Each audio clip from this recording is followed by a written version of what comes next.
오늘 본문은 구원의 역사, 구속사의 절정을 보여주고 있는 사건입니다. 이제 예수님이 십자가에 달려서 마지막을 향하여, 영광스러운 그 순간을 향하여 나아가고 있습니다.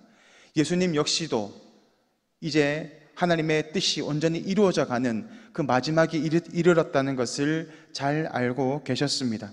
그래서 28절 전반절을 보면 이렇게 기록되어 있습니다. 그 후에 예수께서 모든 일이 이미 이루어진 줄 아시고, 예수님께서 이제 구원의 역사가 이루어져 가는 것을 예수님도 알고 계셨다라는 것입니다. 근데 여기에서 예수께서 모든 일이 이미 이루어진 줄 아시고 라고 번역되어 있는 이 부분은 사실 정확한 번역은 아닙니다. 이미 이루어진 줄 아셨다라는 완료의 형태가 아니라 이제 완료를 향하여 나아가고 있는 상황이 맞습니다. 그래서 이미 대신에 이제를 넣어서 쓰는 것이 맞습니다. 그러니까 그 후에 예수께서 모든 일이 이제 이루어져 가는 것을 아셨다라고 보아야 합니다. 이렇게 보게 되면 아직 남아있는 일이 있다라는 것을 알게 됩니다. 어떤 일이 남아 있습니까? 하나님의 말씀을 끝까지 응하게, 그 말씀의 성취를 향하여 나아가야 하는 순간이 있다라는 것입니다. 그래서 예수님께서는 28절 후반절에 이렇게 기록됩니다. 다 같이 읽습니다. 시작. 성경을 응하게 하려 하사 이르시되 내가 목마르다 하시니. 이제 마지막 이 말씀의 성취를 이루어 가야 하는 마지막 길이 있다라는 것을 아셨기 때문에 예수님은 이 하나님의 그 말씀에 끝까지 응하고 그 성취해 나가려고 하는 것이 있다라는 것입니다. 예수님의 사역은 철저하게 하나님의 말씀 중심으로 이루어졌습니다. 하나님께서 성경에 기록하신 그것을 이루고 성취하기 위하여서 날마다 그 말씀을 향하여 달려갔던 것이 바로 예수님의 사역이고 그 모습입니다. 예수님은 이렇게 철저하게 십자가 위에서 마지막 죽음을 향하여 나아가시는 그 고통스러운 순간 가운데서도 끝까지 하나님의 말씀을 지키기 위하여 힘쓰셨다라는 것을 알게 되는 것입니다. 우리가 어떻게 하나님께 영광을 돌릴 수 있습니까? 크고 위대한 일을 해야 하나님이 기뻐하시고 작고 초라한 것들을 하면 하나님이 기뻐하지 않으실까요? 하나님은 우리의 순종을 기뻐하십니다. 사울 왕을 보십시오. 그는 왕으로 부르심을 받았고 아말렉을 진멸하라는 명령을 받고 아말렉을 진멸했습니다. 그런데 좋은 양떼들을 남겨놓고 이건 하나님께 드려야지, 그 번제를 위하여서 좋은 양과 소를 따로 남겨두었습니다. 그런데 하나님은 그의 이러한 불순종에 대해서 매우 진노하고 계시는 것입니다. 왜 그렇습니까? 하나님은 양과 소의 번제, 제사를 기뻐하시는 것보다 더 기뻐하시는 것이 있으니 바로 순종입니다. 하나님 말씀에 그 순종하는 것이 바로 하나님께 영광을 올려드리는 것이라는 것입니다.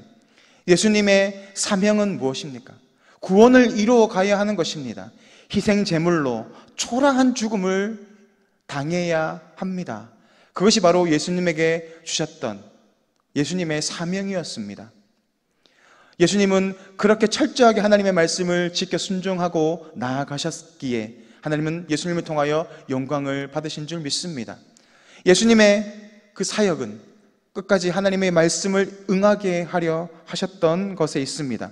여기에서 응하다라고 하는 말은 하나님의 뜻을 행하고 온전히 이룬다라는 의미입니다.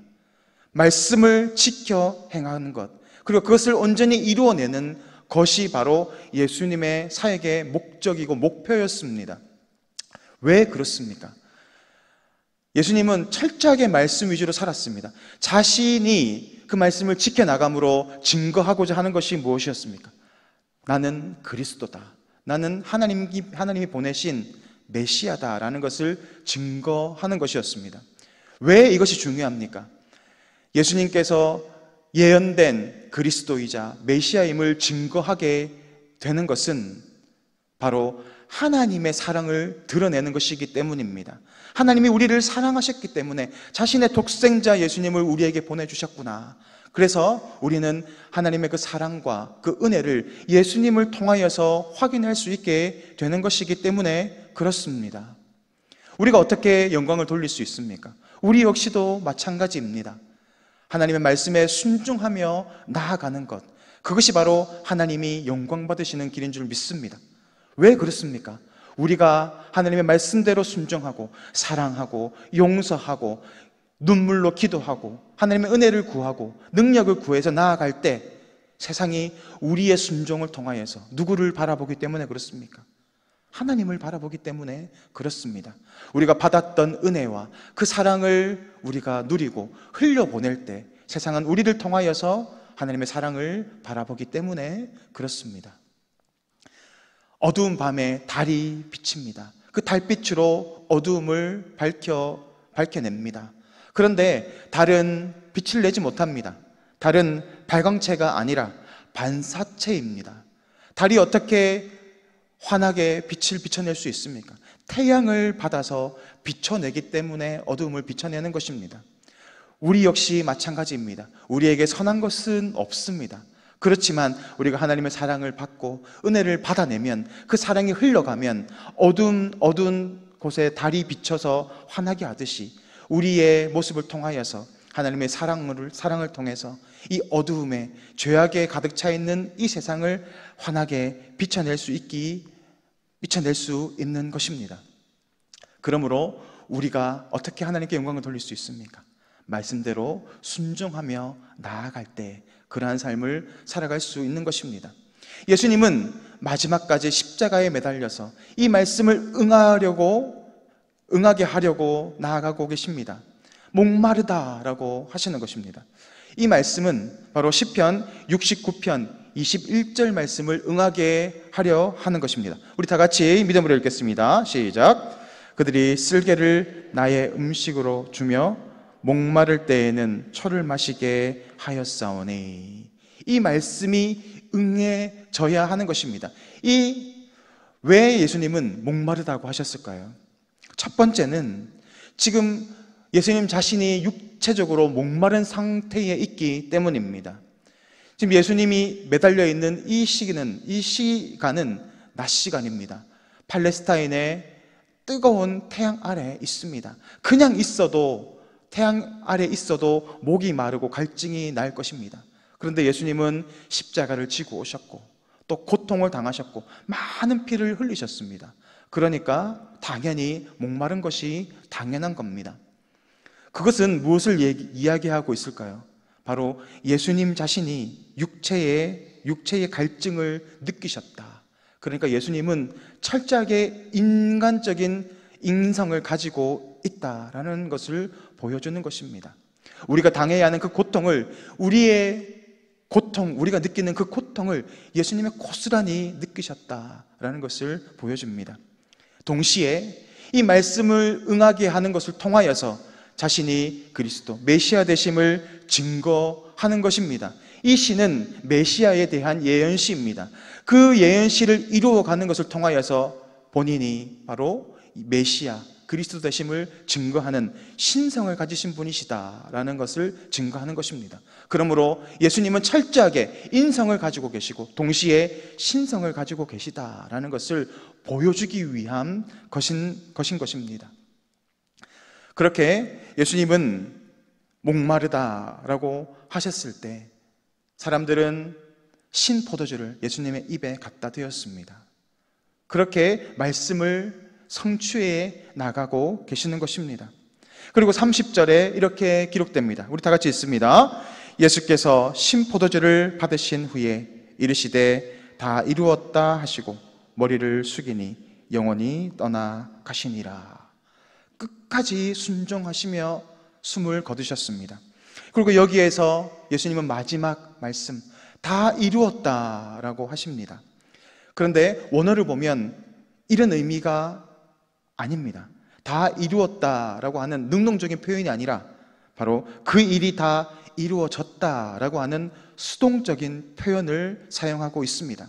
그것은 어떤 의미이겠습니까? 예수님 자신이 이 구원의 사역의 주체가 된 것이 아니라 하나님을 통하여서 자신이 사용되었다라고 하는 것입니다. 하나님의 사랑과 하나님의 은혜를 통하여서 자신이 구원의 도구로 사용되었다라고 하는 겸손의 표현인 것입니다. 끝까지 예수님은 그 하나님의 말씀에 순종하며 나아가는 모습으로 나아가고 계시는 것입니다. 역사는 하나님의 뜻대로 흘러가게 되어 있습니다. 시쳇말로 이런 말이 있습니다. 개가 짖어도 열차는 간다라는 말이 있습니다. 그것은 무엇입니까? 아무리 대적이 방해를 하고 어떠한 발악을 한다 할지라도 하나님의 그 뜻은 반드시 이루어지게 되어 있다라는 것입니다. 지혜로운 사람은 그 하나님의 뜻을 분별하고 그 뜻 가운데 순종하며 나아가는 사람인 줄 믿습니다. 미련한 사람은 끝까지 하나님의 일에 반대하지만 그러나 결국 하나님의 뜻대로 흘러가게 되어 있습니다. 오늘도 하나님의 뜻이 선포되었습니다. 하나님은 우리를 통하여서 하나님의 나라를 이루어가고 결국 하나님의 나라가 승리하는 그런 놀라운 영광으로 이 나라, 이 세계는 나아가게 될 것입니다. 그러므로 우리가 나아가야 할 길은 어디입니까? 하나님의 그 말씀에 순종함으로 오늘도 우리가 그 안에 포함되어 살아가야 할 줄 믿습니다.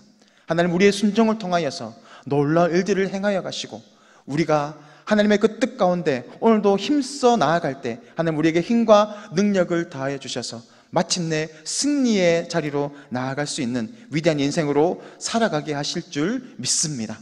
그러한 축복 가운데 살아가시는 복된 성도님들 되시기를 축원합니다. 이 시간 화면을 보시고 같이 기도의 제목을 같이 읽겠습니다. 말씀에 순종함으로 하나님의 사랑과 은혜를 증거하는 증인의 삶을 살게 하옵소서. 고난과 어려움 속에서도 하나님의 말씀을 지키는 담대한 믿음 주옵소서. 이 시간 다 같이 기도드리겠습니다. 사랑과 내가 풍성하신 주님, 주님의 은혜를 감사를 드립니다. 오늘도 죽을 수밖에 없었던 우리를 구원해 내시고 오늘도 순종함을 통하여서 하나님의 나라의 위대한 역사에 우리를 동참케 하여 주신 주님의 은혜를 감사를 드립니다. 우리가 받았던 은혜와 그 사랑을 우리가 온전히 누리고 흘려보내는 복된 증인의 삶을 살아갈 수 있도록 우리에게 힘과 능력을 더하여 주시옵소서. 감사를 드리며 예수 그리스도 이름으로 기도드립니다. 아멘.